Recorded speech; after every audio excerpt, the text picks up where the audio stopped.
teman-teman, topik kita malam ini adalah communication with heart yang dibawakan oleh Bu Wiwi Herawati dan Bu Endang Lestari.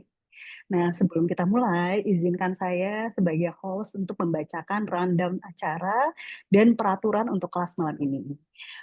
Rundown acara untuk Make Cafe malam ini dimulai dengan opening selama 10 menit.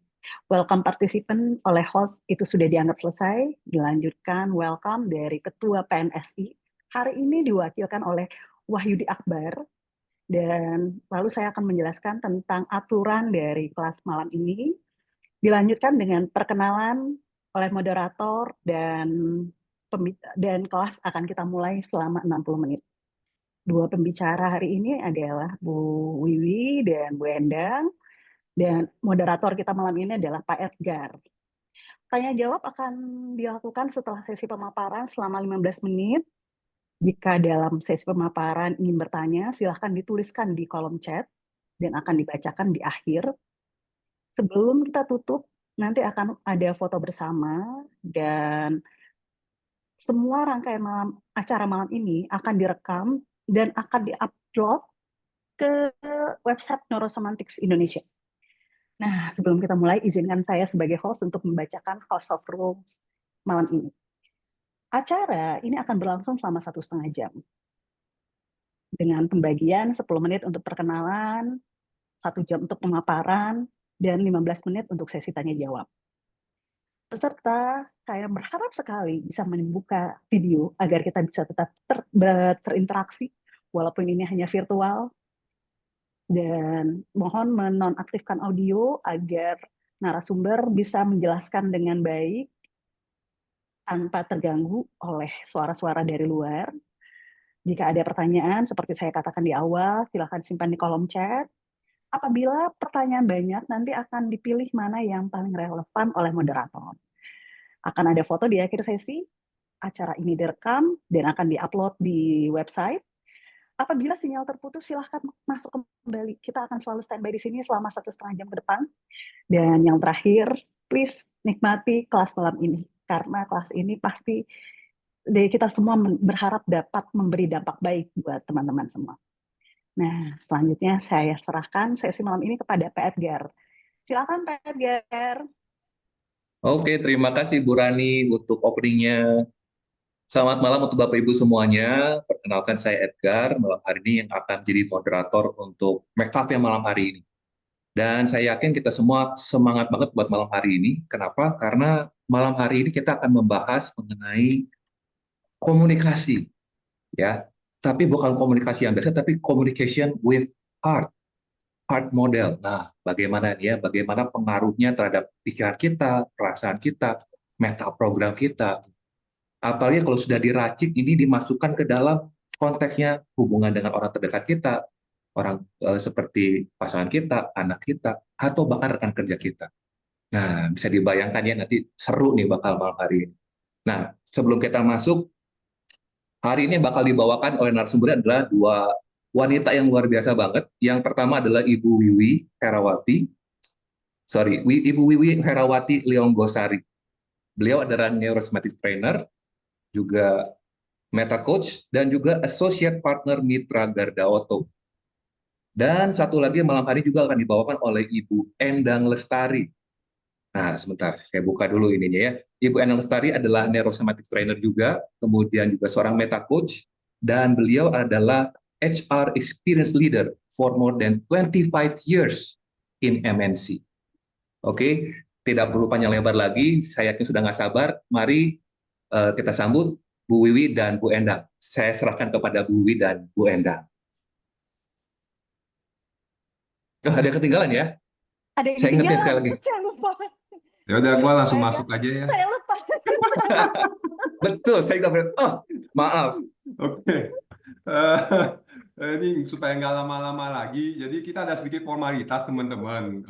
Ada kata sambutan dari pengurus di buat teman-teman mengetahui bahwa kami ini adalah sebuah perkumpulan para neurosemantic trainer dan meta coach. Jadi kami punya sebuah perkumpulan namanya Perkumpulan Neurosemantic Indonesia, yang dimana mewadahi neurosemantic trainer dan meta coach. Dan meta coach sendiri kita juga punya sebuah nama, yaitu adalah MetaCoach Foundation.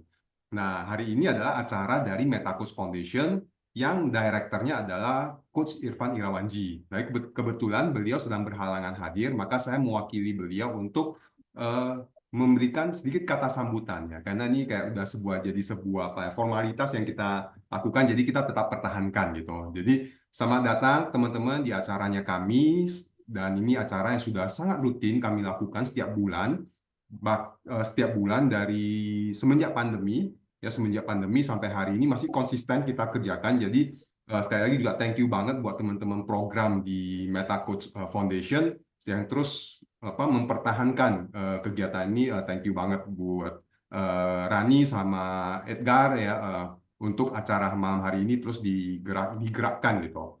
Nah, buat teman-teman yang mungkin belum pernah berkenalan dengan MetaCoach Foundation, jadi MetaCoach Foundation ini adalah sebuah perkumpulan non-profit yang dimana berisi para MetaCoach.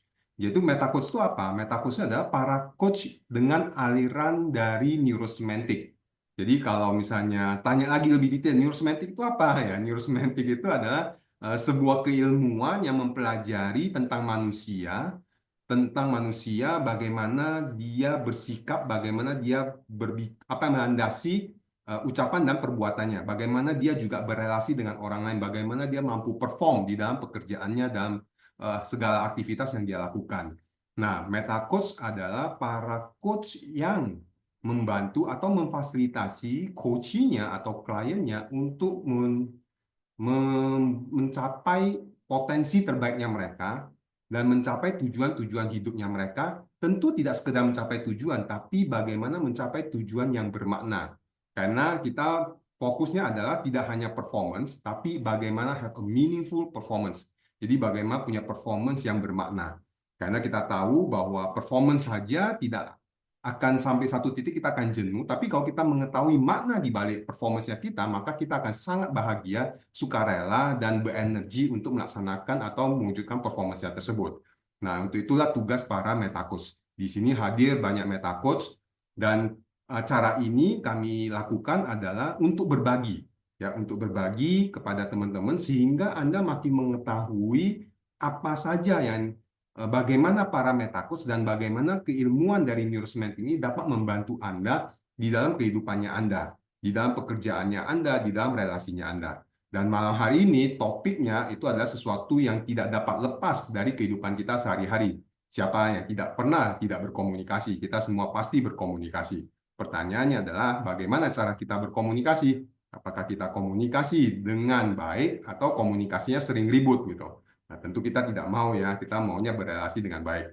Nah, untuk itu dua narasumber malam hari ini udah tidak salah lagi, mereka memang ahli di bidangnya, mereka memang menguasai topik yang akan dibahas malam hari ini.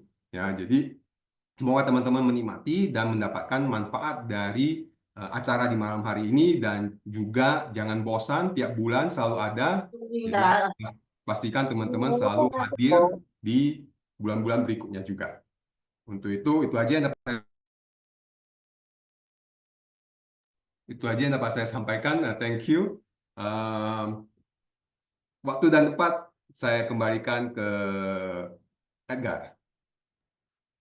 Terima kasih, saya panggilnya Pak atau Ko ya. Terima kasih Pak Yudi Terima buat kasih openingnya. Yudi. Sorry, saya tadi terlalu semangat jadi kelewat. Glorious Valuable. Oke, langsung saja saya serahkan kepada Bu Wiwi dan kepada Bu Endang untuk menyampaikan materi yang seru banget malam hari ini. Silakan. Siap, terima kasih Pak Edgar. Saya saat ini nanti bersama dengan Ibu Wiwi akan sharing materi terkait Communication with Heart. Saya akan share dulu ya dokumennya.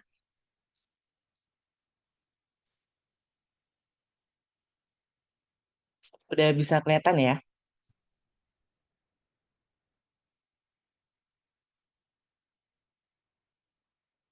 Baik, sebentar, tidak menghalangi. Assalamualaikum warahmatullahi wabarakatuh. Selamat malam Bapak Ibu semua, teman-teman. Terima kasih sudah hadir dalam sesi McCafe malam ini. Perkenalkan, tadi udah dikenalin ya, tapi saya ingin berkenalan langsung lagi dengan Bapak, Ibu, dan teman-teman semua. Saya Endang Lestari, dan nanti akan bersama dengan teman dari perkumpulan komunitas ini, yaitu Ibu Yui Herawati, membawakan dan sharing materi terkait communication. Dan untuk kali ini menyambut Valentine ya, sebentar lagi kita mau Valentine, makanya kita mengusung tema communication with heart. Bagaimana kita transform communication dan connection dengan heart framework. Semoga teman-teman nanti udah siap dengan state terbaiknya malam ini. Yang biasa belajar sukanya relax, enjoy, atau yang antusias silahkan ya memilih state terbaiknya masing-masing untuk belajar. Nah, teman-teman tahu tidak perselisihan dan pertengkaran ternyata adalah penyebab utama perceraian di Indonesia. Ini sesuatu yang mengagetkan atau sesuatu yang sudah bisa teman-teman prediksi. Kalau perselisihan dan pertengkaran itu adalah penyebab utama perceraian di Indonesia. Nah, ini ada sumber datanya, teman-teman, dari Badan Pusat Statistik yang menyatakan bahwa di tahun 2022 itu mencapai angka 63,41%. Sedangkan di tahun 2023 itu mencapai angka 61,67%. Nah, ini cukup mencengangkan atau ya kayaknya emang itu sih bisa diprediksi. Nah, tanda apa nih, teman-teman, kalau adanya perselisihan dan pertengkaran dalam rumah tangga?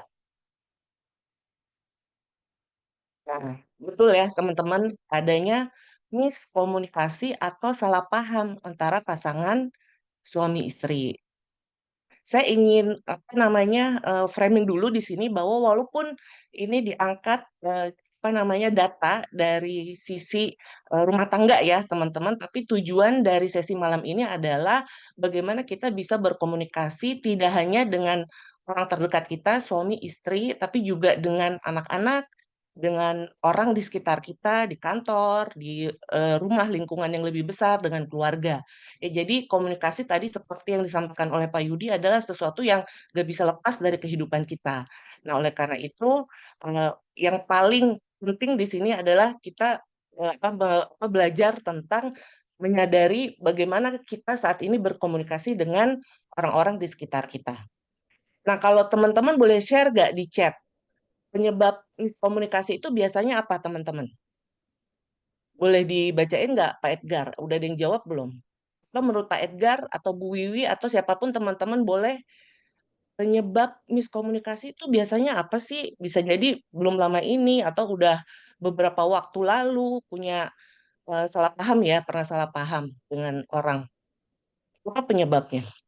Yang bilang overthinking, Bu. Oh, overthinking. Oke, nah sesuai banget nih dengan bahan materi hari ini. Apalagi penyebab miskomunikasi, gagal paham. Salah paham. Salah paham, oke. Satu lagi boleh? Apa lagi? Nggak paham omongan. Enggak paham omongan ya. Oke. Ya, Iya, itu eh, penyebab ya terjadinya miskomunikasi, overthinking, betul banget ya. Terus juga salah paham. Jadi miskomunikasi deh karena salah paham. Dan enggak, tadi yang terakhir apa Pak Edgar? nggak Enggak paham omongan. paham omongan. Nah, Ada itu tambah ya. lagi, Bu. Ada banyak asumsi, berasumsi Oh, sendiri. banyak asumsi ya, oke, asumsi sendiri, oke, ya itu semua memang menjadi penyebab miskomunikasi. Nah, mau kita terus-terusan berada dalam miskomunikasi, gagal paham, yang pada akhirnya menyebabkan perselisihan dan pertengkaran, tentu saja nggak mau ya, Bapak Ibu, teman-teman semua ya.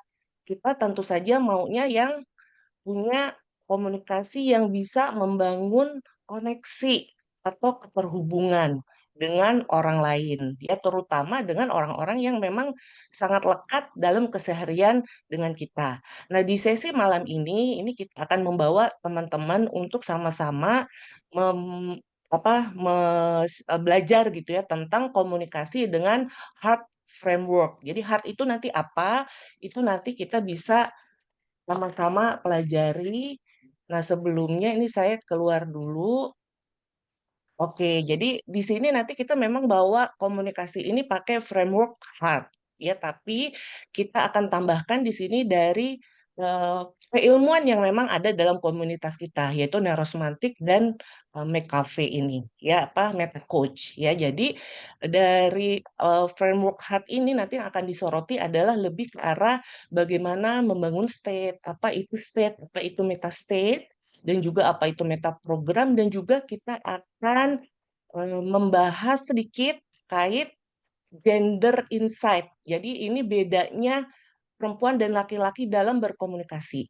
Ya, jadi ini lebih ke arah yang akan dibahas itu kecenderungan ya. Jadi ini bukannya untuk membedakan ya laki perempuan beda gitu kan, memang beda ya, tapi tidak kita memperbesar perbedaan, tapi bagaimana kita menyadari dan menerima perbedaan dari sisi komunikasi yang dipengaruhi oleh gender.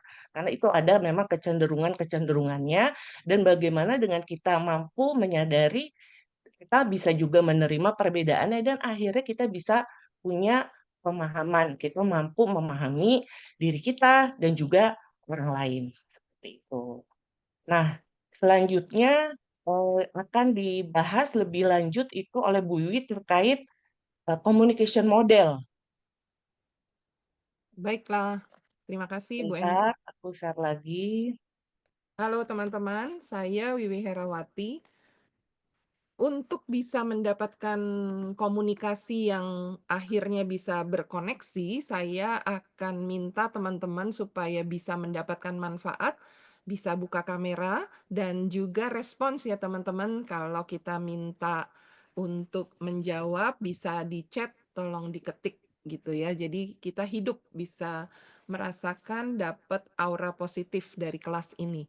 Saya akan mulai dengan NLP Communication Model.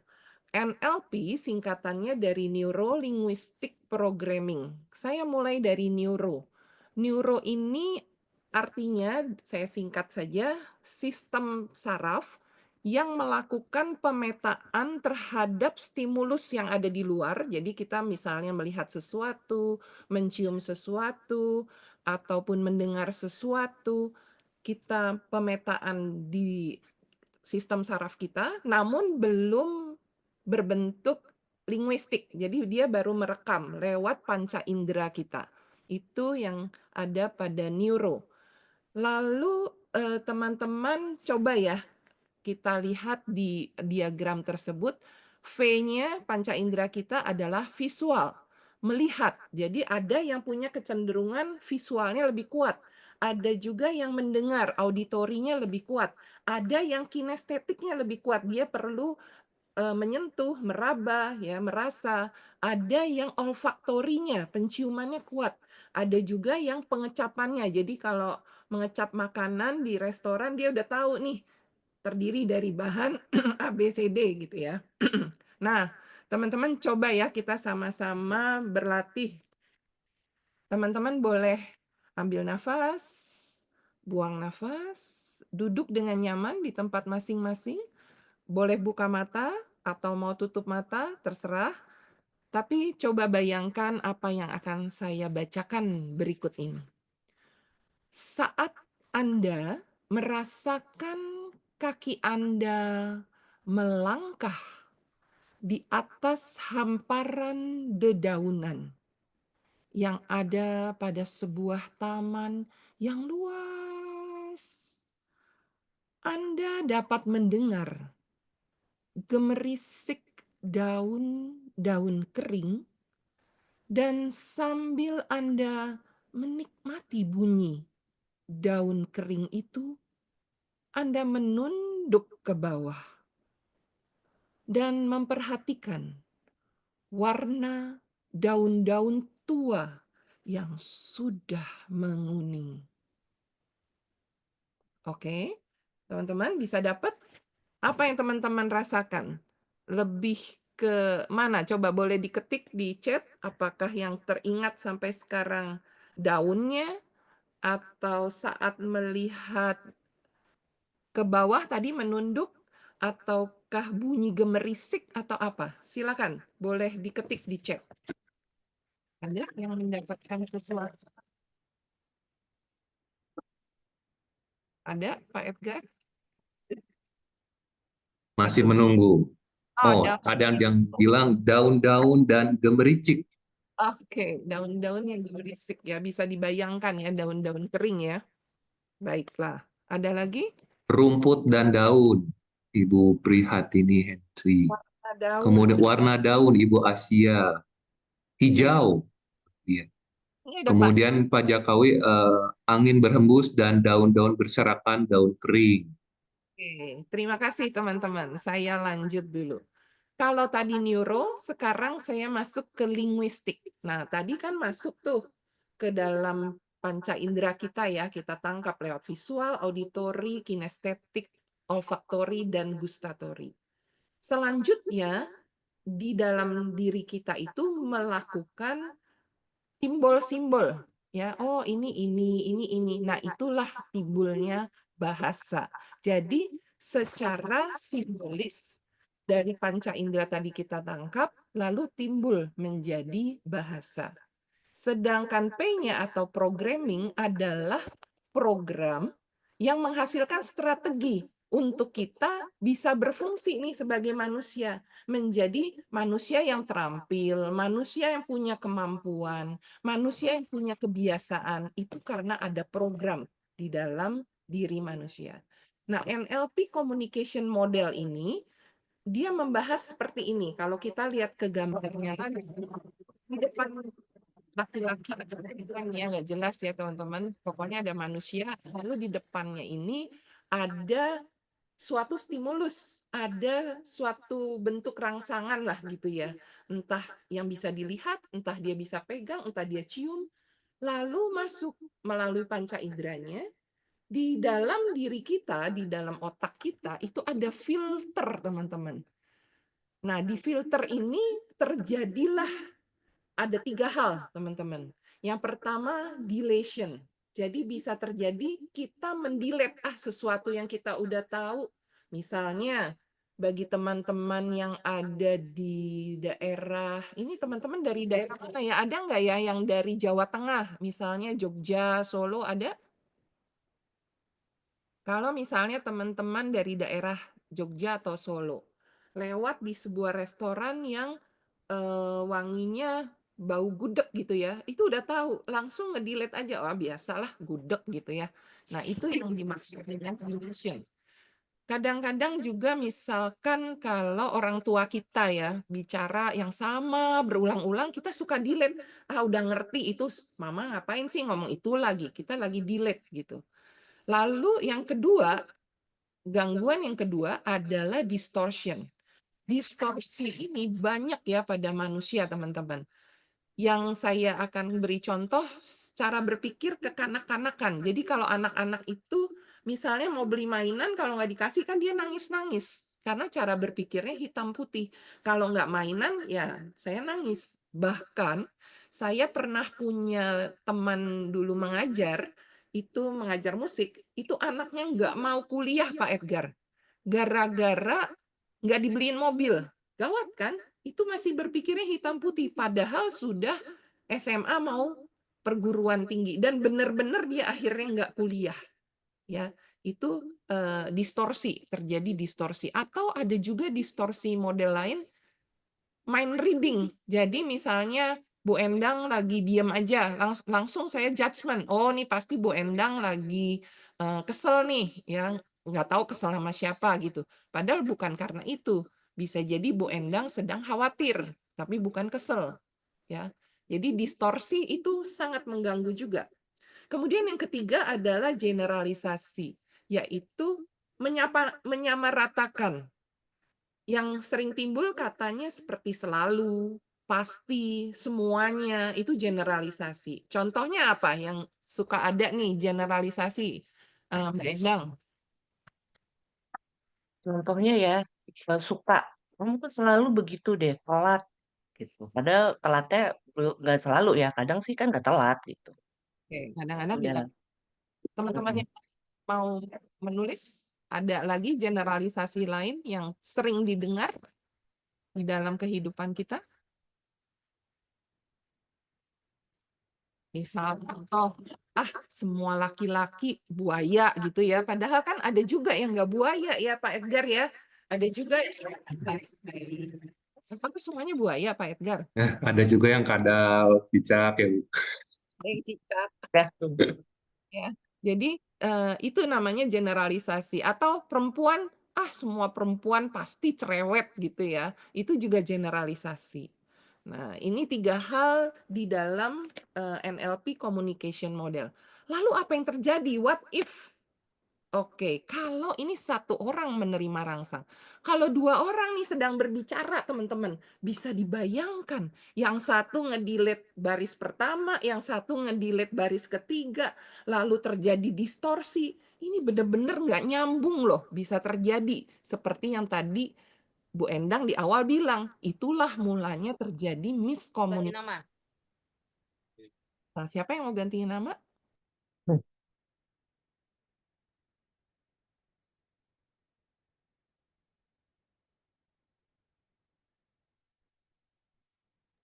Bu Wiwi harus di unmute dulu, Bu. Oke, sudah terdengar? Sudah. Jadi apalagi kalau ada 2 orang berbicara, 3 orang berbicara bersama-sama, wah parah ya, banyak sekali yang di-delete, lalu terjadi distorsi dengan peta masing-masing. Coba dilihat di situ ada petanya. Pada slide yang sebelumnya, Bu Endang boleh balik sebentar. Di situ juga saya gambarkan ada MP. Di sini filter salah satu yang sudah menguat menjadi filter adalah meta program. Ini yang nanti akan saya bahas. Dilanjutkan, Bu Endang? Sampai di sini sudah jelas ya teman-teman. Jadi petanya si A itu dengan si B bisa berbeda. Kalau maksa petaku harus diterima peta sama si B. Wah, ini yang terjadi nggak nyambung. Ya. Nah, sebelum lanjut lagi dengan komunikasi, saya ingin menyampaikan 3 presupposition, prakiraan, agar teman-teman semakin paham ketika masuk ke komunikasi. Di NLP kita punya presupposition, ada puluhan ya, sekitar berapa nih Mbak Rani yang tahu persisnya presupposition? Bu Rani masih bersama kita? Ada di sini. Ada berapa Bu Rani? Wah, itu saya nggak hafal nih, Bu. Hafal ya? Tapi kayaknya Puluhan lah. puluhan ada yang saya ingat. Yang saya ingat satu, the map is not the territory. Oke, baik. Kita akan masuk ke situ. Ada 3 presupposition yang akan saya bahas, teman-teman. Yang pertama, the map is not the territory, sesuai dengan permintaan Bu Rani nih. Jadi, teman-teman, kita sering hanya lihat map-nya kita. Ya, map saya anggap menjadi kebenaran, padahal belum tentu. Ya, belum tentu loh itu adalah area yang sebenarnya. Peta kita belum tentu area yang sebenarnya. Contohnya, ada gambarnya, Bu Endang. Nah, Bapak ini ya, teman-teman, ketika masa COVID, kita sering sekali ya, bahkan mungkin sekarang juga ada nih yang seperti ini. Pak Edgar tuh pakaiannya kan rapi, entah loh bawahnya seperti itu enggak ya. Jadi, bisa jadi kita lihat atasnya keren, pakai dasi, pakai jas, pakai kemeja rapi. Tapi sebenarnya teritorinya adalah bukan demikian. Jadi teman-teman, pesan saya, apa yang kita lihat, apa yang kita dengar, apa yang kita rasa, belum tentu itu adalah kebenaran. Jangan mudah menghakimi sebelum mendapatkan informasi selengkapnya. Siang ini, Mirna jalan-jalan ke mall di Jakarta Selatan. Setelah menyelesaikan tugas rumah tangganya. Nanti aku mau makan siang, di mall aja sekalian. Sesampai di food court, lantai 4, Mirna menyusuri counter makanan satu persatu. Tiba-tiba, Mirna melihat sosok pribadi yang sudah dia hafal betul, suaminya. Mas Eko sedang duduk di meja makan food court bersama seorang perempuan muda yang cantik. Sebut saja Melati. Begini nih kelakuannya, pikir Mirna. Sang suami dan melati asik ngobrol sambil makan perlahan-lahan tanpa melihat ke arah Mirna. Sedangkan dalam batin Mirna sudah berkecamuk emosi. Emosi kesal, marah, cemburu pada melati si perempuan muda itu. Mirna tak jadi keliling cari makan, tapi memilih duduk di sebuah kursi di pojok ruangan food court sambil mengamati Eko dan Melati. 3 menit berselang rasa setahun. Datanglah seorang pria muda yang ganteng menghampiri meja makan suaminya dan Melati. Si pria langsung cipika-cipiki dengan Melati. Lalu terlihat Melati memperkenalkan Eko pada lelaki muda itu. Suami Mirna menjabat tangan lelaki muda itu dengan hangat, memberi ucapan sambil menepuk-nepuk pundaknya. Kegalauan di hati Mirna mendorong dirinya bangkit segera dan melangkah menghampiri meja itu. "Halo Mas Eko, makan siang berame-rame nih," sapa Mirna pada suaminya. Mirna, kok pas ada di sini? Kebetulan amat, lagi apa?" sahut Eko kaget.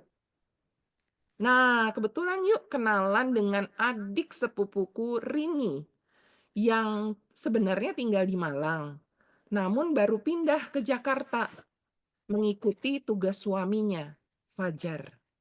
Fajar berniat belajar bisnis denganku." Weleh. Mirna terdiam, malu pada hatinya sendiri. Untung aku sabar tadi. Kalau tadi aku labrak, the map is not the territory. Oke, lanjut yang kedua, Bu Endang. The meaning of communication is the response you get. Yaitu makna dari suatu komunikasi adalah respon yang didapat. Sore ini, 12 Februari 2025, Mirna sudah mandi sore-sore dan berhias diri menanti kepulangan Mas Eko. Secangkir teh hangat ngepul-ngebul dan gula batu di piring kecil disajikan di meja teras oleh Mirna. Sudah pukul 18.30, kok Mas Eko belum pulang ya, pikir Mirna. Padahal biasanya pukul 18 dia sudah sampai rumah. Tak lama kemudian terdengar bunyi klakson mobil Eko dan Mbak ART membukakan pagar dan mobil Eko masuk parkiran. Mirna langsung keluar rumah dan menegur Eko yang baru turun dari mobil. "Kok sore amat Mas baru pulang?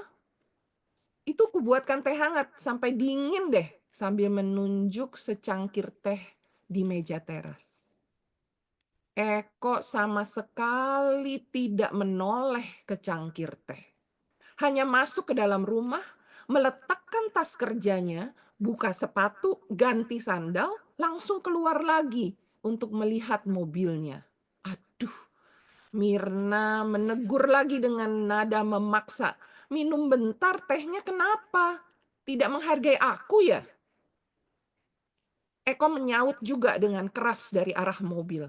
"Ntar aja Mirna, aku bisa ambil sendiri, nggak usah maksa-maksa." Sial hari ini, mobilku keserempet angkot. Mana asuransi mobil kita sudah habis. Makna suatu komunikasi adalah respon yang didapat. The meaning of communication is the response you get.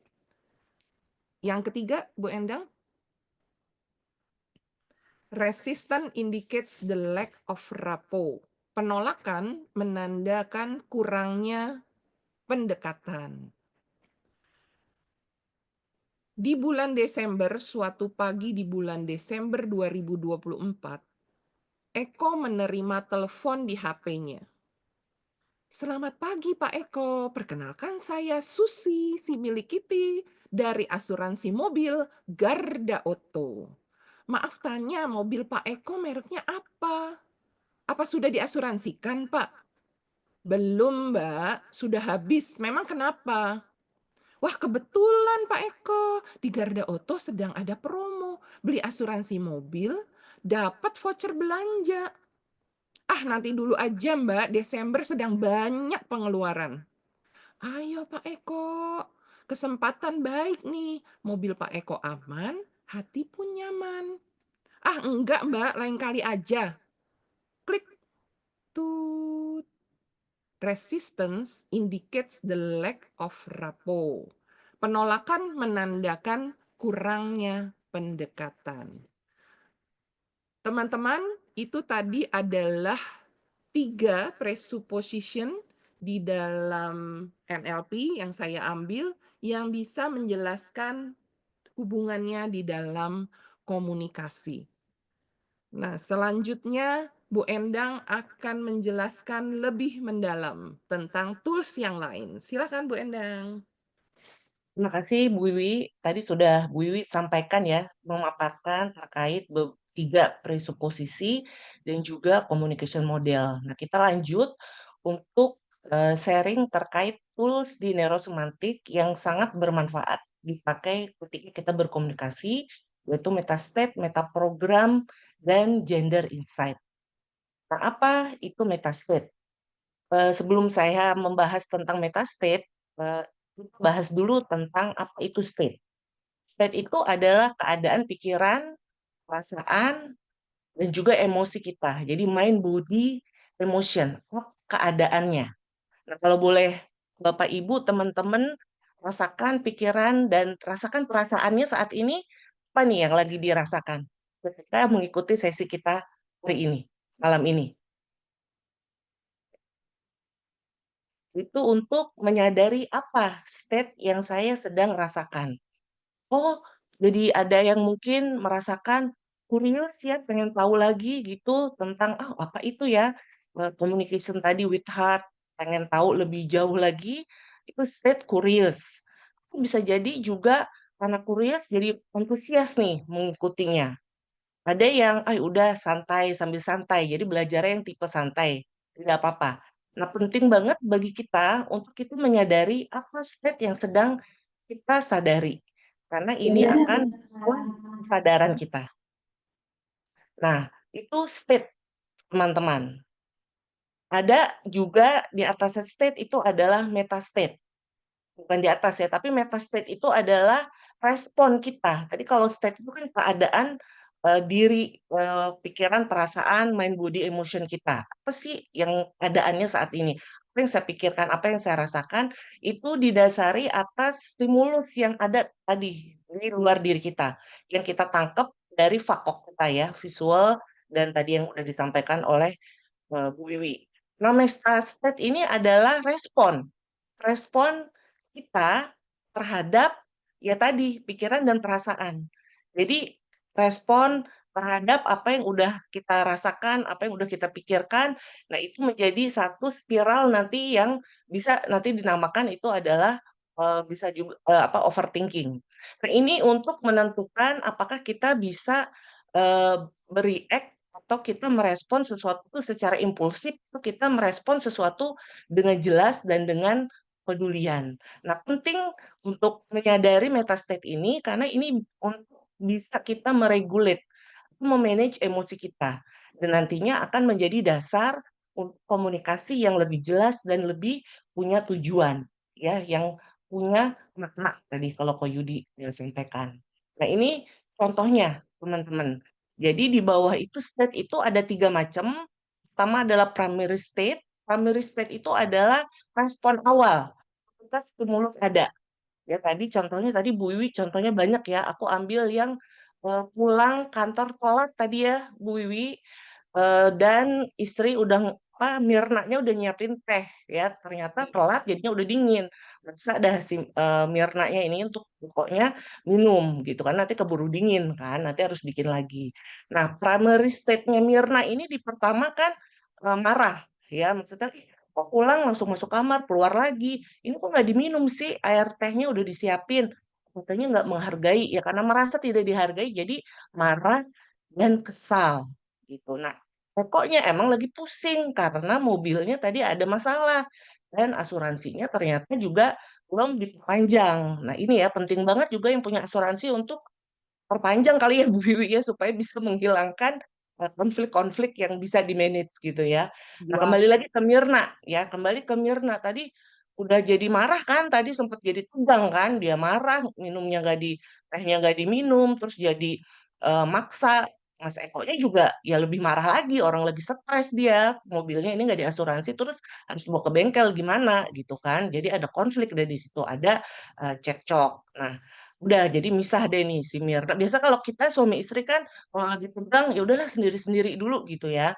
Nah, Mirna ini udah di kamar deh dia eh, mikirin deh, aduh tadi kenapa ya gue kok apa namanya tuh primary state-nya tadi kan dia kesel ya, merasa nggak dihargai, marah. Diri sendiri dia mikirin tuh respon dia. "Nah, tadi kenapa gue begitu ya? Kenapa gue maksa Mas Eko ya? Anturan biarin aja. Dia ya udahlah ditungguin aja ntar juga minum tehnya gitu." Jadi Mirna ini mikirin, kenapa ya saya melakukan kayak gitu ya? Kenapa saya maksa Mas Eko ya? Kan jadi Mas Ekonya marah. Nah, itu jadi muncul judging self ya, mempertanyakan ke diri. Aduh, kenapa sih berperilaku seperti itu? Lalu muncul lagi perasaan bersalah. Aduh, coba bersabar sedikit deh. Mas Eko kan tadi mungkin ada masalah gitu. Kenapa aku paksa ya kan jadi hubungannya jadi nggak enak nih. Aduh, nanti malam gimana nih gitu ya. Maksudnya kalau lagi berantem kan pasti nggak enak kan suasana di rumah. Lalu muncul lagi ada perasaan malu. Aduh, inget ya, padahal Mas Eko tuh sudah sering ingetin aku kalau aku tuh jangan selalu yang jump to conclusion, sabar dulu, tanya dulu, Mirna, kalau ada masalah jangan langsung kamu tuh marah, bete, jangan suka maksa. Kan semua juga bisa dibicarakan baik-baik. Ingat deh tuh percakapan sama Mas Eko. Jadi malu, Mirna. Aduh, udah diingetin terus, tapi kok aku berperilaku seperti itu ya, muncul rasa malu. Ya, terus akhirnya mikirin sendiri, pusing sendiri di kamar, jadi stres, jadi depresi. Nah, ini yang dinampakkan dengan metastate, teman-teman. Jadi dari awal respon terhadap stimulus itu namanya respon pertama adalah primary state. Habis itu kita suka pikirin sendiri, kita pikirin lagi, kita rasain lagi, jadi menjadi spiral stres ya. Kalau yang dipikirin di awal itu ya situasi yang nggak enak, itu makin nggak enak, makin nambah nggak enaknya, makin nambah nggak enaknya. Ya dari tadi kesel dan marah jadi depresi. Ya padahal kalau dipikir-pikir, kalau sadar ya, ini kan karena nggak sadar nih teman-teman. Kita suka mikir sendiri, overthinking sendiri, overfeeling sendiri, tapi nggak sadar gitu, pusing sendiri padahal kan nggak ada masalah ya. Kalau tadi juga kalau diomongin juga akhirnya baik-baik aja gitu. Nah, tapi kebiasaan memang udah muter lagi nih film, dibikin lagi pikirannya, perasaan lagi menyebabkan overthinking. Nah, ini perlu disadari karena kalau terus-terusan ini bikin stres, bikin depresi. Kan capek ya. Pernah sih ngalamin, pernah nggak teman-teman ngalamin kayaknya pusing sendiri, stres sendiri padahal masalahnya juga nggak terlalu. Pas udah sadar ngapain ya gue mikirin segitunya gitu, padahal kan belum pasti misalnya. Nah, inilah yang namanya metastate.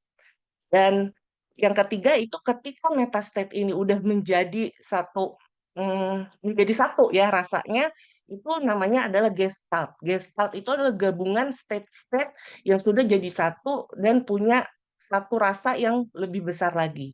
Nah, kalau di sini ya dari kesel, marah, menjudge diri, rasa bersalah, lalu jadi malu, lalu jadi depresi, bisa jadi ini ujung-ujungnya jadi benci pada diri sendiri. Aduh, gue benci sama diri gue. Selalu aja begitu, selalu aja begitu. Nah, itu yang bisa dibilang gestalt. Ketika kita pada akhirnya kesimpulannya, aduh gue sebel ya sama diri gue. Kenapa ya gue nggak bisa nahan diri, nggak bisa nahan emosi kalau kalau komunikasi sama suami. Nah, itu yang namanya gestalt. Dan di sini yang perlu diperhatikan Bapak Ibu adalah ketika ini naik makin ke atas, pikiran, respon atas pikiran dan perasaan kita, itu yang paling atas yang akan menggovern di bagian bawahnya. Jadi ketika kesal dan marah, lalu ada judge self, itu judge self yang akan mempayungi ya, memayungi. Lalu payungnya lebih tinggi lagi ketika kita merasa bersalah. Lebih tinggi lagi ketika kita merasa malu. Nah, malu ini yang akan nanti meliputi semuanya.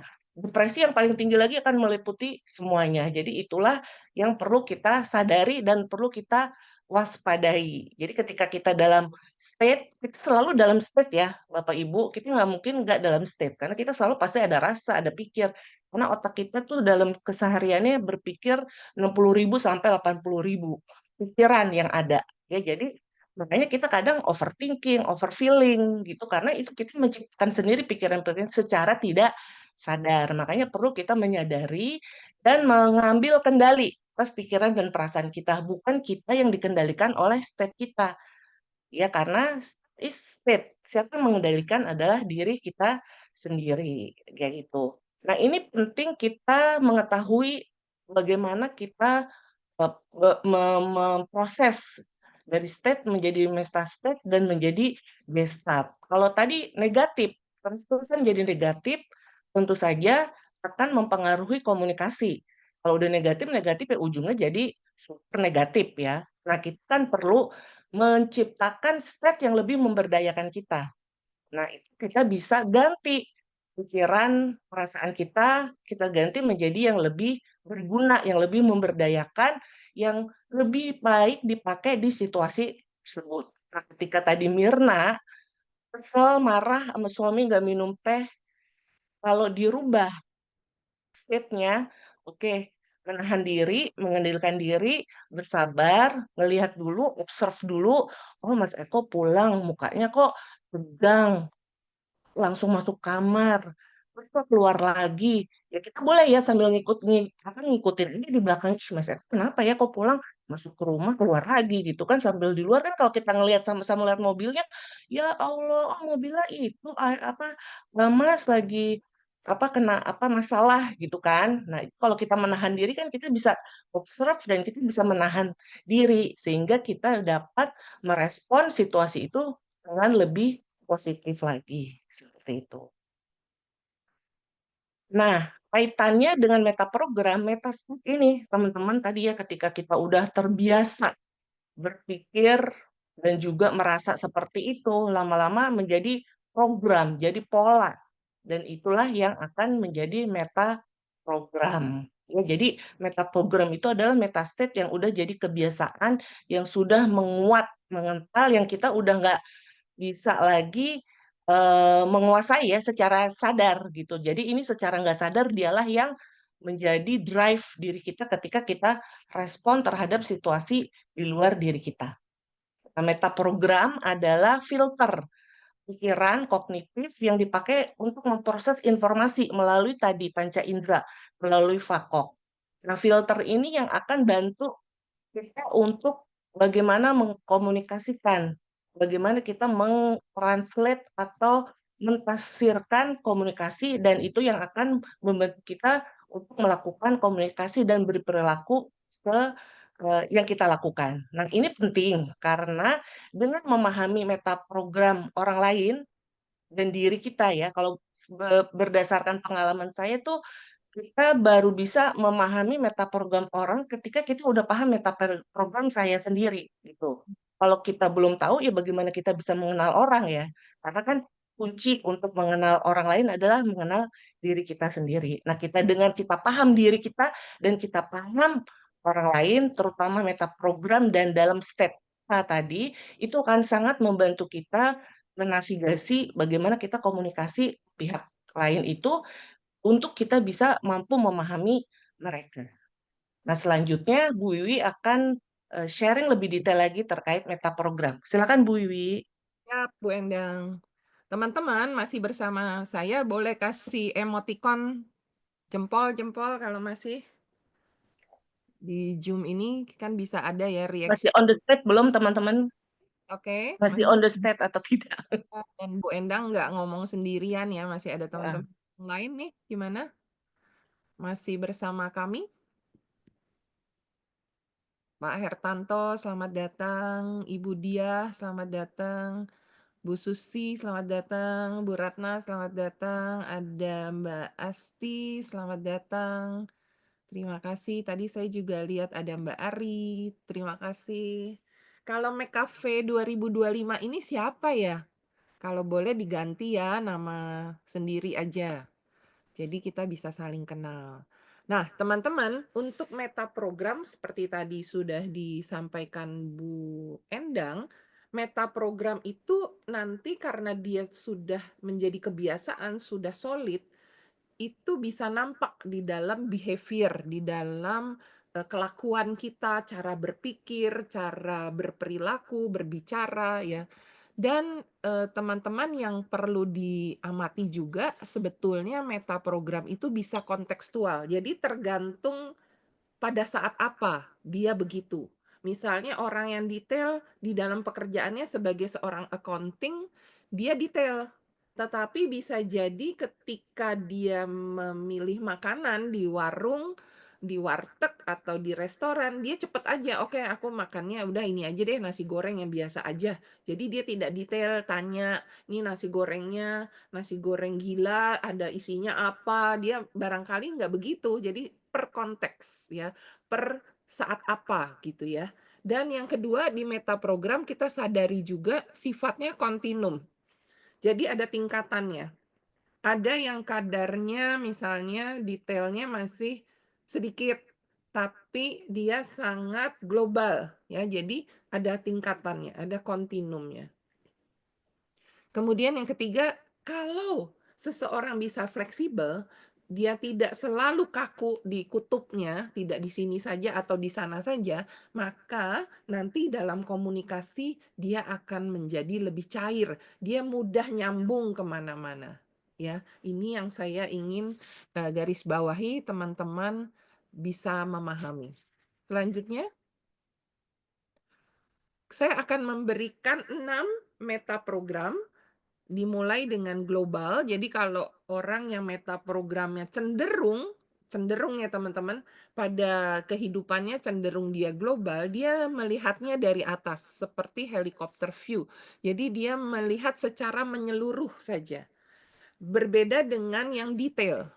Boleh selanjutnya gambarnya, Bu? Ya, kalau yang detail dia ngerinci sampai titik-titik istilahnya sel-selnya di mana juga dia tahu ya, rinci. Mudah sekali membuat SOP ataupun bikin tahapan prosedurnya ya. Jadi ini sangat detail ya. Dia mudah sekali melihat hal-hal yang kecil-kecil. Rika baru pindah kerja ke bagian sales support sebuah brand mobil. Manajernya yang kini namanya Pak Anton juga baru ditugaskan ke bagian sales support. Setiap kali Pak Anton tugas luar atau meeting, Rika berkomunikasi dengan Pak Anton melalui WhatsApp. Contohnya pagi ini, Rika bertanya 5 hal via WA. 1. Selamat pagi Pak Anton, acara pameran mobil Indonesia International Motor Show atau IIMS berlangsung tanggal 13 sampai dengan 23 Februari. Apakah brand mobil kita juga support IIMS kali ini? Pertanyaan kedua, bila iya, sales eksekutif siapa saja Pak yang diajak jaga pameran? Yang ketiga, apa saja yang perlu kita siapkan untuk event ini Pak? Yang keempat, apakah nanti Pak Anton juga hadir pada pembukaan IIMS tersebut? Yang kelima, dress code kita selama pameran IIMS pakai yang mana Pak Anton? Dan jawaban Pak Anton, oke, setuju. Entah, oke setuju terhadap pertanyaan nomor berapa teman-teman. Itu bedanya meta program global dan detail. Selanjutnya, Bu Endang. Nah, beda lagi dengan meta program berikutnya, orang-orang yang prosedural. Ya, cuci tangan aja ada caranya. Mula-mula nyalakan air, kalau tuang sabun barangkali pun harus berapa tetes ya, dan lalu perlu diusap dan seterusnya sampai 12 langkah ini yang prosedural. Berbeda dengan yang option. Yang option, orang yang option bersihin tangan mah bisa aja nyuci, bisa juga hanya pakai hand sanitizer, bisa aja cukup dihangatkan saja, atau cukup dilap saja dengan tisu. Ya, jadi orang option ini lebih banyak pilihannya. Dia tidak perlu prosedur harus gitu ya 1 2 3. Tidak perlu sangat beraturan ya karena dia memang banyak pilihannya. Bayangkan saat mengemudi di jalan. Jalanannya rame, tiba-tiba orang yang meta programnya option melihat ada celah di sebelah kanan, jalur kanan, lalu dia langsung masuk tanpa memberi sen, tanpa melihat di spion, tanpa minta jalan, tanpa menunggu, langsung masuk. Apa yang terjadi dengan driver lain yang prosedural? Pasti sangat terganggu. Ya. Jadi ketika kita dalam komunikasi mengetahui, oh, meta program dia ini, saya ini. Teman-teman tadi perlu bisa fleksibel, expand, ya. Meta program yang ketiga, Bu Endang. Saya beri contoh lagi. Ada yang away from, yang menghindari, yang punya rasa takut, dan yang satunya lagi adalah yang towards, yang ingin capai finish, ya. Ada 2 orang telemarketing. Dari 2 telemarketing ini punya meta program yang sangat berbeda. Manajer mereka, Pak Anton, minta mereka menambah sales call untuk meningkatkan penjualan. Respon Rina Febriana yang away from, dia bilang gini, aduh takut telepon pagi-pagi nanti kepagian Pak, klien belum bangun dan masih di jalan bagaimana? Kalau kesiangan, takutnya klien sudah mau meeting, mengganggu kan Pak? Wah, kalau telepon jam 12, takutnya klien sedang makan siang. Kurang pas deh. Bisa jadi kalau telepon pukul 15, klien sedang sholat asar. Ganggu banget kan Pak? Dan kalau saya telepon pukul 17, wah kliennya udah siap-siap mau pulang Pak. Bagaimana dong Pak Anton? Jawab Rina. Beda banget lagi dengan respon Samson Amazon yang towards. Oke, siap Pak Anton. Kalau mencapai target, saya dapat trip ya Pak ke Bali. Segera saya akan telepon pagi-pagi sebelum ke kantor. Kalau klien belum jawab atau miss call, saya akan WA lagi Pak. Kalau hanya di read, saya akan coba telepon lagi. Sabtu, Minggu libur, klien sedang santai, saya akan telepon lagi sampai nyambung. Semoga Samson bisa mencapai target Februari, Pak Anton. Beda kan 2 meta program ini. Yang away from, yang ketakutan, dan yang towards.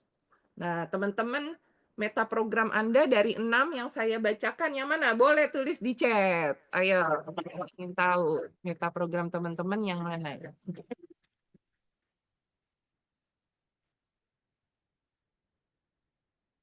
Ada? Teman? Mau berpendapat meta programnya apa, Bu Sisil? Dari Ini yang ada di Instagramnya. ini ada Instagramnya. Oke. Nah, di sahabat keuangan, toward finish. Itu Ibu Herlin tadi ya. Makasih Bu Bu Herlin ya. Ya, yang lain ada lagi? Tadi saya sudah memberi contoh, teman-teman, bagaimana? Menarik ya mempelajari meta program. Ini baru 6. Nanti kita akan belajar yang lebih banyak lagi. Oke, teman-teman, barusan tadi saya sudah mencontohkan 6 meta program. Dan dengan kita menyadari meta program kita, tadi seperti saya bilang, kita bisa fleksibel, bisa expand, dari meta program kita yang kurang memberdayakan, misalnya karena kita misalkan terlalu global, pada saat itu konteksnya kita perlu lebih detail, kita bisa expand, ya. Nah, kemudian juga, dengan kita bisa lebih fleksibel, maka dalam komunikasi kita bisa lebih nyambung dengan siapapun. Karenanya saya akan berikan kesempatan kepada Bu Endang untuk menjelaskan yang berikutnya adalah gender insight. Silakan Bu Endang. Ya, makasih Bu Wiwi. Tadi sudah bahas tentang meta program ya, teman-teman. Nah, ini perlu banget kita menyadari apa program kita dan apa meta program kawan bicara kita agar bisa nyambung, komunikasinya bisa terjalin dengan baik. Nah, selanjutnya ini akan sharing terkait gender spesifik ya. Jadi memang laki dan perempuan kan secara fisik beda dan ternyata memang memiliki kecenderungan dalam berkomunikasi. Jadi ini bukan sesuatu yang mutlak ya, tapi ini kita perlu menyadari aja. Ya, jadi bukan kalau laki itu pasti begini, perempuan pasti begitu. Kita perlu membangun kesadaran dan menyadari, oh saya kecenderungannya seperti apa, pasangan saya seperti apa, anak saya seperti apa, dan orang di sekitar saya seperti apa, agar dengan bisa memahami ini kita bisa melakukan komunikasi yang lebih mengena kepada orang tersebut. Seperti itu. Ya, misalnya kalau lelaki itu kan cenderung itu adalah fokus ke problem solving, memakai logik dan juga lebih action, proaktif dan goal driven. Kalau perempuan tuh lebih ke emosi, connection, konteks, kalau cerita semua diceritain, lalu maunya tuh aduh udah yang baik-baik aja, harmoni gitu ya dan cenderung reaktif kalau ada sesuatu wah langsung emosi, langsung ke trigger gitu ya. Apalagi kalau PMS ya Bu Wiwi ya. Terus juga detail gitu. Nah ini kayak di gambarnya kan, istilahnya lagi cerita gitu, pulang kerja Mas Eko tadi ya Bu Wiwi ya. Istrinya tuh udah mau bikin maunya ngobrol, ceritain hari ini begitu. Mas hari ini aku pokoknya mau cerita lah sehari-harinya gimana.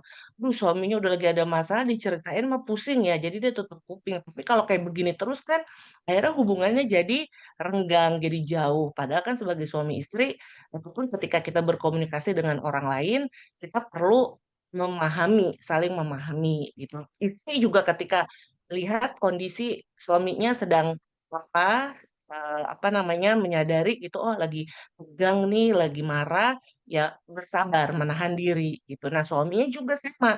Jadi bukan istri yang perlu begini begitu, sama ini ya, ini kesadaran itu perlu dari kedua belah pihak agar nanti bisa mencapai satu apa bisa jadi saling paham. Ya, jadi yang suaminya juga, aduh kalau pasti istrinya ini perlu cerita nih, pasti istri saya suka cerita, udah gitu ceritanya panjang lebar kali, aduh udah sampai udah bosen, itu lagi diulang-diulang gitu. Tapi ya udahlah demi istri gitu kan, dengerin aja.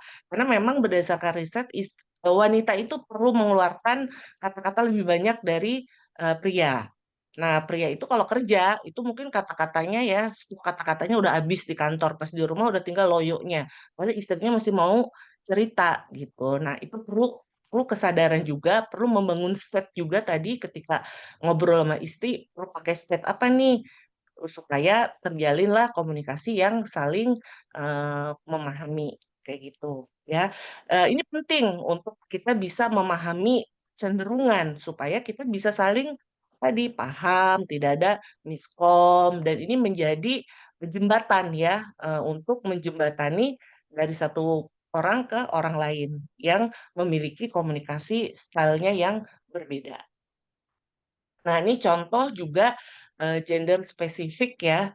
Ini facial expression. Nah, kalau yang laki ini benar nggak nih Pak Edgar ya? Kalau laki itu sedih, kaget, marah, gembira, takut itu beda 1 mili gitu ya. Apa nggak kelihatan gitu ya? Ini lagi sedih, apalagi kaget, apalagi marah gitu.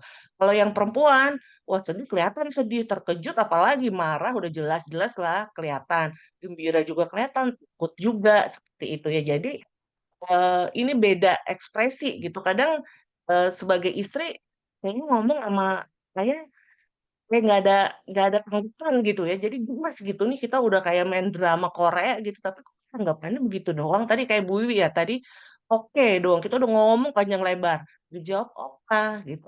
kesel banget, gemes gitu ya. Nah, itu perlu disadari juga masing-masing gitu bahwa oh pria memang seperti itu secara perubahan facial expression-nya itu perlu waktu. Jadi dia nggak bisa langsung gembira itu kelihatan atau sedih kelihatan, tapi dia berubahnya itu emang perlu waktu, nggak kayak perempuan. Kalau perempuan tuh langsung mau ada apa juga langsung udah dia kelihatan kayak gitu. Nah, ini dengan menyadari ini kita jadi bisa mampu menerima perbedaan dan tujuannya adalah untuk saling memahami. Karena kan kita harapannya dalam berkomunikasi terjalin hubungan yang lebih harmonis ya untuk menghindari tadi dampak yang tidak kita inginkan. Nah, ini kita masuk nih Bapak Ibu ke communication with heart. Tadi kan harapannya ya dengan communication itu kita tadi ya ada koneksi. Nah, ibaratnya komunikasi itu kayak kita membangun koneksi, membangun jembatan, Bapak Ibu, antara kita dengan orang lain. Membangun jembatan ini kita dengan tadi, pertama kita perlu membangun kesadaran. Itu diri kita dulu. Kita perlu pahami diri kita dulu. Kita perlu pahami state kita lagi ada apa, state-nya lagi apa. Kalau lagi marah mungkin menyingkir dulu, baru kita komunikasi dengan orang lain. Nah, ini kedua belah pihak ya, dengan menyadari state, menyadari meta state-nya, juga menyadari tadi meta programnya gitu. Nah, kita dengan tahu meta program bukannya itu jadi label ya, Bapak Ibu. Oh, saya orangnya global. Jadi, lo harus tahu ya, gue ini orangnya global. Lo ikutin gue ya, gue global gitu. Tidak seperti itu. Ya, tapi kita perlu paham, oh saya global. Saya lagi berhadapan sama siapa, ini kontekstual tadi kata Bu Wiwi ya. Jadi dengan siapa kita bicara, kita sesuaikan. Dengan saya global, perlu nih saya expand menjadi detail ketika bicara sama anak buah, ketika bicara sama istri. Tapi ketika di kantor, kalau ngomong sama bos, terlalu detail, bosnya juga nggak ada waktu, jadi bete. Jadi kita perlu pandai-pandai menempatkan diri ya terhadap eh, komunikasi apa yang mau kita bangun. Nah, ini communication with heart itu bagaikan ibarat membangun jembatan antara dua orang, bisa dengan istri, dengan anak, dengan teman, di kantor maupun di lingkungan. Jembatannya ini perlu dibangun dengan kesadaran adanya kejujuran. Ya, pertama nih kejujuran ini hak ya, hak itu kan namanya H itu hak honesty, kejujuran. Nah, ini kita untuk bisa nyambung, bisa paham, bisa terbangun koneksi dengan orang lain, perlu satu fondasi yang kuat, yaitu kejujuran. Coba bayangin hari ini bilang A, besok B, besok C, besok D. Gimana orang mau percaya sama kita kan? Nah, ini perlu emang overtime, perlu dilakukan secara konsisten dari waktu ke waktu sehingga kita benar-benar bisa menunjukkan bahwa memang ini ada kejujuran di antara hubungan kedua orang itu, ya. Lalu yaitu itu ada empati ya. Empati itu bagaikan jalan di jembatan itu kan ada jalannya ya, ada papannya lah. Nah, ini empati ini kita perlu merasakan apa yang saya rasakan. Aduh, saya lagi kesel. Berarti hati-hati kalau lagi kesel mungkin tadi ya diam diri dulu sampai keselnya hilang baru kita ngajak komunikasi. Dan kita juga ketika berkomunikasi kita perlu aware banget, menyadari banget apa emosi dari kawan bicara kita. Ketika kita bicara kok tiba-tiba dia gesturnya berubah, body language-nya berubah. Aduh, kayaknya ada yang nggak pas nih. Nah, kita bisa sesuaikan dengan apa yang menjadi respon dari kawan bicara kita. Terutama ketika ada sesuatu yang sedang dialami ya oleh kawan bicara kita. Nah, misal lagi istri, Mas Eko pulang, istrinya Mirna cerita, ayah aku tadi dikomplain sama Bu RT, arisan kue aku katanya nggak enak gitu. Nah, suami gini untuk berempati ya, oh ya mama, kue mama dibilang gak enak ya, aduh mama pasti kecewa gitu. Jadi emang perlu disadari dan perlu apa dibangun ya untuk bisa komunikasi itu bisa memberikan empati kepada kawan bicara sehingga nanti istri juga merasa dipahami dan saling bisa memahami balik ya. Lalu itu kita ke heart, dari itu awareness.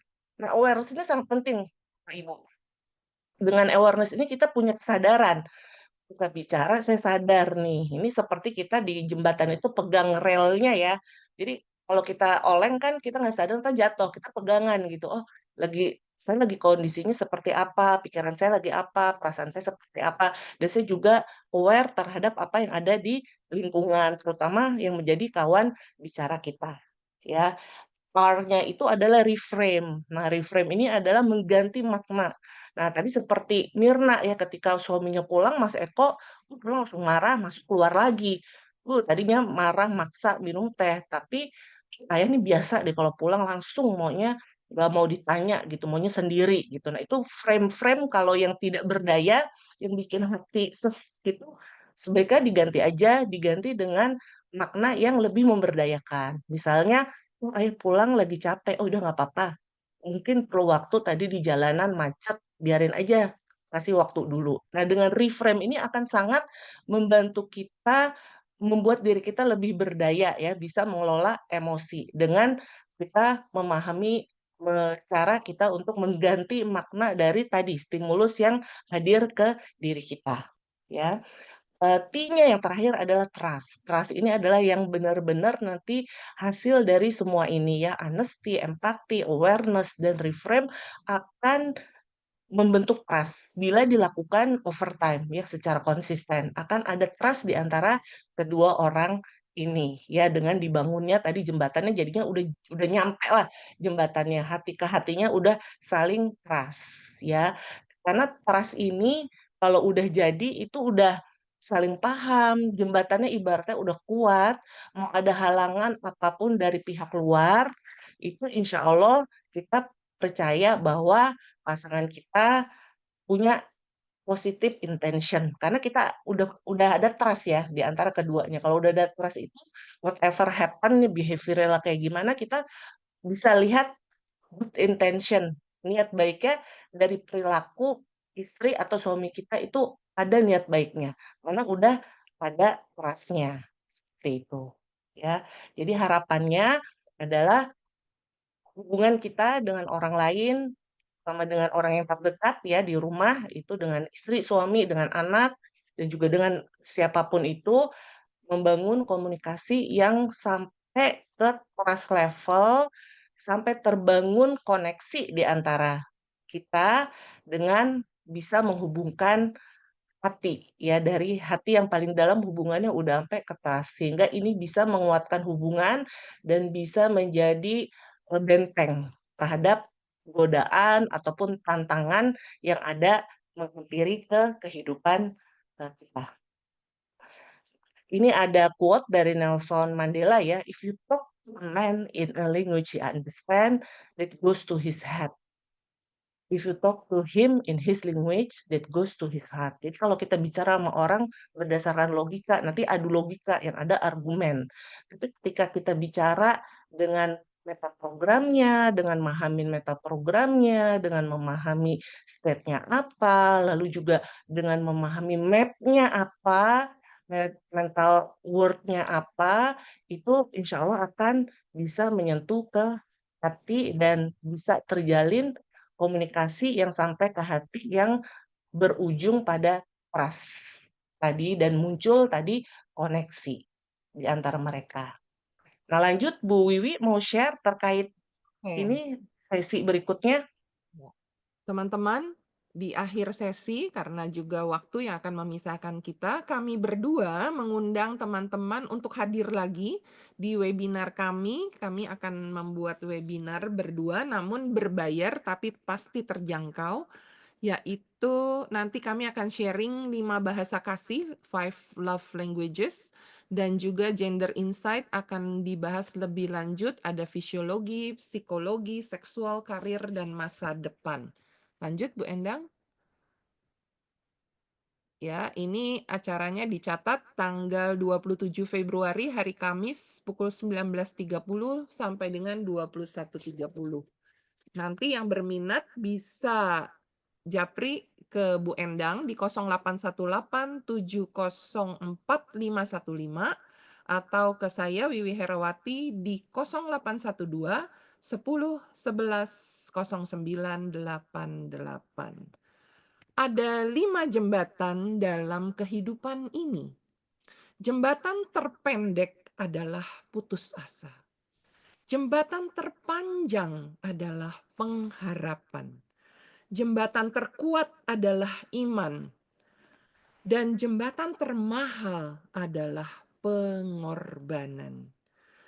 Namun jembatan terindah adalah kasih.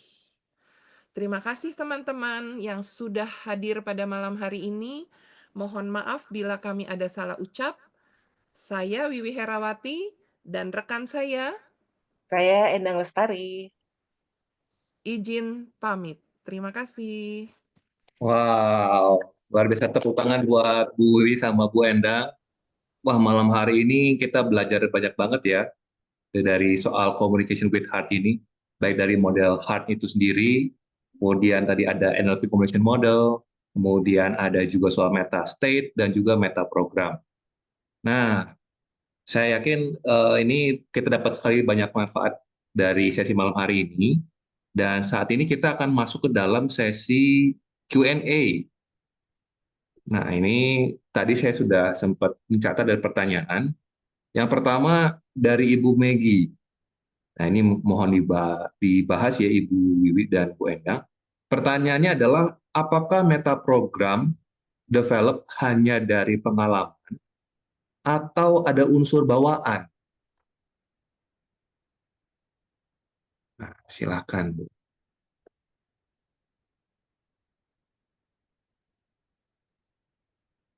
Oke, Boleh diulang pertanyaannya, Bu? diulang ya. Dari Bu Megi, pertanyaannya adalah, apakah meta program itu develop hanya dari pengalaman atau ada unsur bawaan? Oke.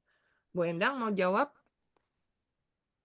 Kalau menurut saya meta program itu didevelop dari pengalaman, dari lingkungan. Jadi kalau kita bayi itu kan maksudnya kadang bayi itu kan ya murni bersih gitu ya. Jadi, nah itu bagaimana pola asuh nanti mempengaruhi, ajaran-ajaran dari sekolah dia mempengaruhi, yang menjadikan tadi di awal tuh jadi kebiasaan-kebiasaan berpikir, kebiasaan merasanya seperti apa, sehingga jadi membentuk satu pola gitu ya, pola style of thinking, pola berpikir dan pola merasa yang sudah menjadi develop sampai dewasa.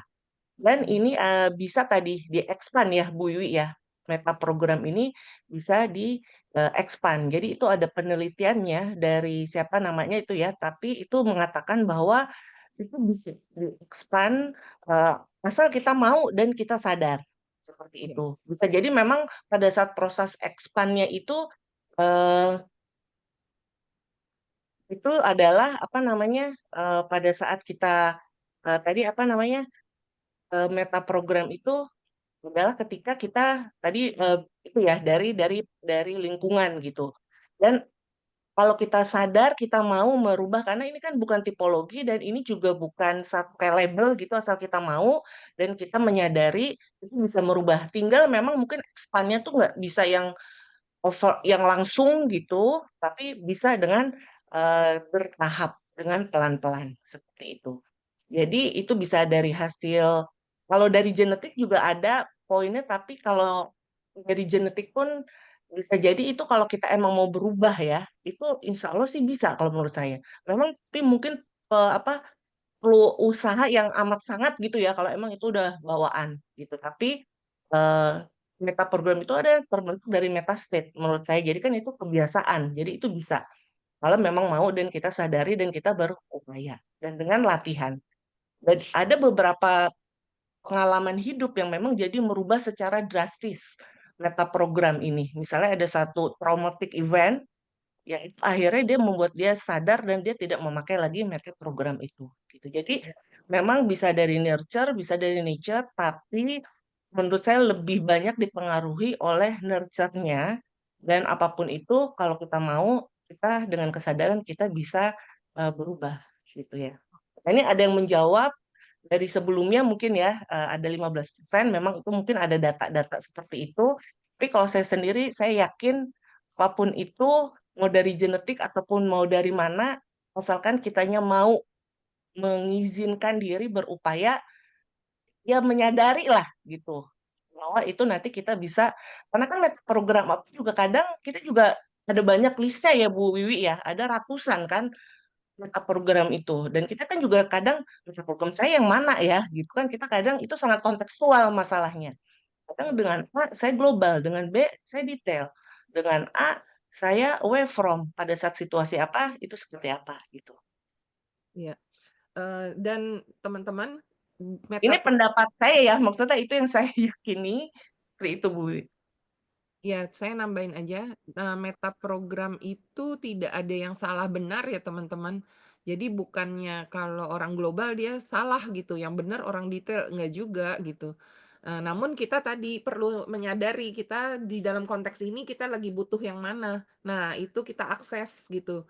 Jadi kalau kita sadar dan kita bisa fleksibel, tadi juga saya sampaikan ada tingkatannya, maka kita kalau misalnya merasa saya tuh sangat detail banget ya dalam segala hal, berarti dalam hal tertentu kita bisa expand ke global. Kalau yang tidak terlalu butuh detail, ya nggak usah buang waktu juga detail misalnya, seperti itu. Silakan dilanjut Pak Ed. Oke, Bu Wi dan Bu Endang jadi mau nanya juga. Kalau misalnya di dalam konteksnya dengan pasangan gitu ya, kan akan jauh lebih baik, akan lebih berkembang dengan baik komunikasinya kalau masing-masing menyadari meta programnya apa dan sama-sama mau belajar fleksibel merubah. Nah, sedangkan kalau misalnya hanya salah satu saja nih Bu yang paham tentang meta program ini gitu. Jadi sebaiknya bagaimana ya Bu, kalau di dalam konteks pasangan nih? Oke, saya jawab dulu ya Bu Endang ya. Nah, pertama-tama saya sekalian promosi, tentu belajar. Bisa belajar ke MetaMind, bisa belajar ke Inti Makna, ya bagi teman-teman yang belum paham meta program nantinya, atau ikutlah kalau yang masih awal nanti bisa ikut webinar kami tanggal 27 Februari untuk lebih banyak lagi kita ngobrol hal-hal ini. Namun tadi menarik pertanyaannya Pak Edgar, kalau kita yang belajar, tentu artinya kita punya tools, punya alat ya Pak Edgar. Nah, Ya, berarti kalau misalnya pasangan kita dia nggak belajar, satu, kita ajak dia belajar, gitu ya. Namun kalau dia belum mau belajar, berarti yang belajar yang lebih perlu bisa fleksibel, yang perlu bisa memahami sehingga komunikasinya masih nyambung, enggak malah kita malah ngotot gitu atau melabel pasangan kita, "Oh, kamu sih orangnya begini begini." Nah, itu bila, kita sadar, kita yang belajar, kita punya tools, kita bisa membantu pasangan kita. Begitu, Pak Edgar. oke, Tapi paling bagus oke. kita bisa belajar bareng, gitu. Hmm, oke. Bang, mau nambah? Jadi, Ya, menurut saya juga sama ya, maksudnya dalam hal kita berproses, salah satu pihak itu kita punya kesadaran dan paham dan belajar itu akan sangat bisa untuk kita mempengaruhi gitu. Karena kan ketika kita berinteraksi, nanti yang biasanya kekeh-kekehan, nanti yang satu kan karena hmm, paham kan jadi oh ya udah apa pacing dulu lah kayak gitu ya. Oh kita paham. hmm, Oh emang dia orangnya kayak gitu. Gak apa-apa gitu. Jadi terima dulu. Setelah menerima, oh iya jadi memahami kan dengan kita menerima kita bisa memahami pasangan kita. Nanti kan pasangan kita juga ngelihat, ih kok responnya mama jadi sabar jadi gini kan.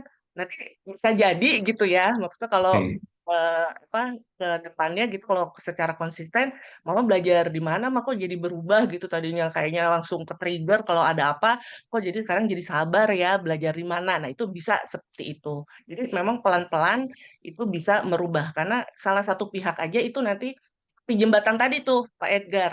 Salah hmm, satunya hmm, maju gitu kan, ya lama-lama ketemu kan, mau yang maju yang sebelah oke, sini atau yang maju sebelah sini kan, yang kita yang ingin karena kan ujungnya kita maunya ketemu kan, maunya saling paham. hmm, Tinggal siapa nih yang mau berupaya, ya bisa jadi yang tadi yang udah tahu, yang udah belajar, tahu ilmunya, dan itu bisa mendekati gitu. Karena ini tentang ini aja sih, tentang ya kita ingin mendekat gitu. hmm, Kalau bisa oke, berdua kan lebih baik, tapi kalau enggak ya satu jalan oke, aja. Itu selalu bisa oke, mempengaruhi pihak yang lain. oke. Jadi kita yang sudah tahu ilmu ini bukan justru ngejudge atau melabel, tapi justru kita jadi yang lebih fleksibel untuk merubah diri Iya, kita gitu ya Bu ya. Dan pelan-pelan nanti kita pun pasti bisa menginfluence pasangan kita sehingga hatinya makin lama makin dekat justru gitu ya Bu ya. iya, iya itu kan Oke, memang upaya, itu kan memang semua juga perlu ya, upaya dan upaya dari satu pihak insya Allah hmm, pasti ada nanti hasilnya. oke, oke. Oke, baik. Wah, ini seru sekali nih malam hari ini percakapannya, Bu Endang sama Bu Wiwi. Jadi sekali lagi diundang sekali lagi buat Bapak Ibu semua nih kalau yang rasa malam hari ini, wah ini seru nih, pengen bahas dan belajar lebih jauh lagi. Tanggal 27 tadi ya Bu ya? Betul ya, tanggal 27 Februari ya, hari Kamis ya. Nah, bisa langsung daftar. Hari Kamis ya. Mm-mm. Oke, nah ini karena masalah waktu juga, mungkin kita belum bisa bahas semua. Ini ada satu pertanyaan lagi dari Bu Cecilia ya. Ini mungkin bisa nanti coaching langsung bersama dengan Bu Endang atau dengan Bu Wiwi atau dengan mitra coach yang lain. Ya, ini bisa juga dibahas nanti secara personal ya Bu Cecilia ya. Karena mohon maaf ini karena waktu kita sudah eh, jam 9 kurang 2 menit. Jadi harus kita selesaikan. Tapi dari Bu Cecilia ini saya bacakan sedikit aja ya. Saya mau memulai karir baru sebagai lawyer, di mana saya sudah 11 tahun toko pakaian. Bagaimana penerapan NLP agar saya bisa fokus di karir baru saya di usia 35 tahun. Nah, ini mungkin nanti bisa ngobrol juga, di coaching juga sama Bu Wiwi, sama Bu Endang, atau sama coach yang lain. Oke, Siap. terima kasih. Ya, itu untuk malam hari ini, Bapak Ibu. Semoga dapat sesuatu, saya yakin dapat sesuatunya banyak malam hari ini dari Bu Wiwi sama Bu Endang. Gitu ya, saya sendiri juga semakin di-refresh banyak belajar malam hari ini. Thank you Bu Wiwi sama Bu Endang. Terima kasih. Boleh dong kasih tepuk tangan atau jempol buat Bu Wiwi dan Bu Endang. Oke. Untuk berikutnya saya serahkan ke Bu Rani kembali. Ya, terima kasih Pak Edgar, Bu Wiwi, dan Bu Endang. Dan seperti kata Bu Wiwi tadi, sebelum kita mulai, waktu juga lah yang akan memisahkan kita hari ini. Dan kita sudah hampir di penghujung acara. Sebelum kita tutup, mohon teman-teman berkenan membuka kamera, karena kita akan melakukan sesi foto bersama. Yang mau rapi-rapi, silahkan rapi-rapi dulu. Oke. Wah, ada Pak Hertanto. Apa kabar, Selamat Pak? malam. Jadi ketahuan sekarang ya, udah. Malam, Bu. Oke, saya ambil gambar. 1, 2, 3. 1, 2, 3. Oke. Nah, sesi Maggie, malam ini direkam dan rekaman akan diupload di dalam Neurosemantics website Neurosemantics Indonesia. Jadi khusus Neurosemantics Indonesia. Nah, silahkan teman-teman yang masih pengen mengulang pelajaran hari ini bisa mengakses nantinya di website. Dan untuk terus mendapatkan informasi terbaru tentang apa aja kegiatan dari Neurosemantics, nanti saya akan berikan link untuk bisa terhubung dalam grup Neurosemantics Indonesia. Dan silahkan untuk meninggalkan grup yang Mac Cafe Februari, itu hanyalah grup sementara. Terima kasih untuk malam ini. Terima kasih buat teman-teman semua. Selamat beristirahat dan sampai berjumpa di bulan Maret. Karena bulan April, karena bulan Maret kita libur.